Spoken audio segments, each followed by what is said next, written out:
This is Karam Jivani with Coldwell Banker in Irvine, California, and I am here with Mary Gwak, who has been in title industry for last 20 years.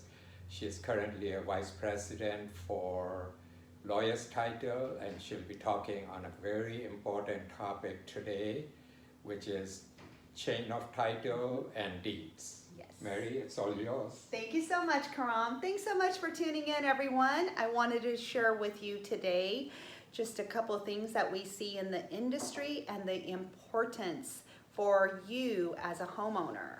So I'm going to talk to you real quickly about deeds and primarily cover two different types of deeds.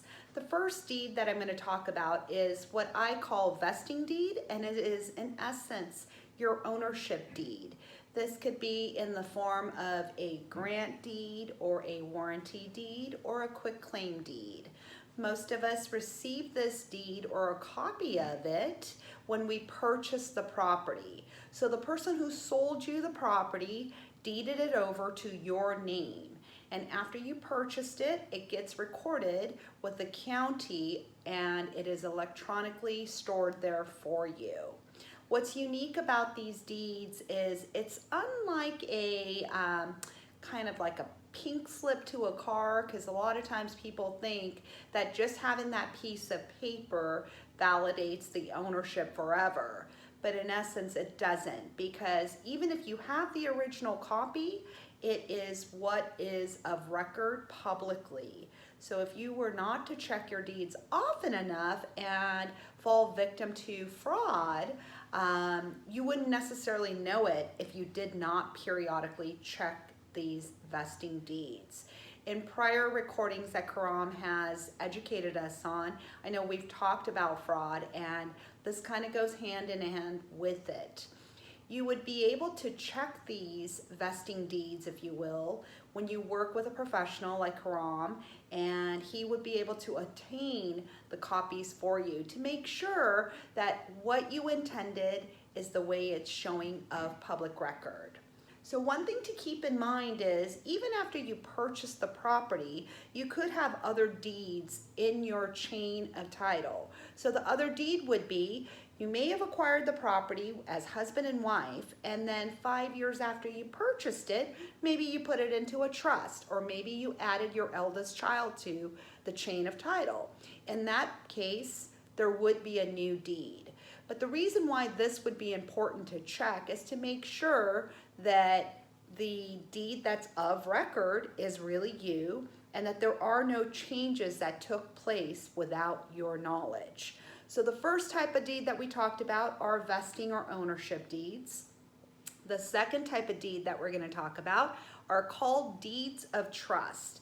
Essentially, these are loan deeds, and we call them loans or liens in the industry, but it would be when Bank of America lends you $500,000, they would record a deed of trust on your property.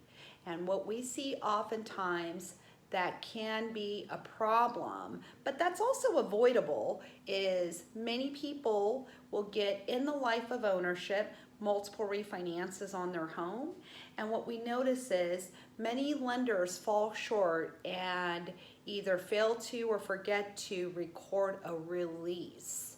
So if you had a bank loan from Bank of America, but then decided to switch and go and get a new loan from Wells Fargo, Bank of America would have been paid off. So they, in essence, should have recorded a release of the deed of trust. But oftentimes, I would say if I had to give you a kind of a rough estimate, it's over 50% of the time that the old lender does not record a release. Now, typically, if you find out soon enough after a refinance within the first few years, it's fairly easy to get this addressed, go to your old lender and ask them to record a release. Where I see it being a problem is people will get multiple refinances in the course of their ownership and not do anything to check their title, and then find out 25 years later when they're going to sell their home that they really only owe one bank, but there's two banks showing. And until that first bank releases the first one, you on paper actually owe that first bank too.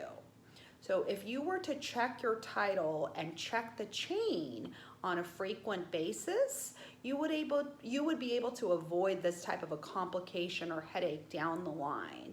So what we've talked about are grant deeds or quitclaim deeds and deeds of trust. These types of documents are public record. They are available to everyone, but it's not easily obtainable by the general homeowner or the consumer.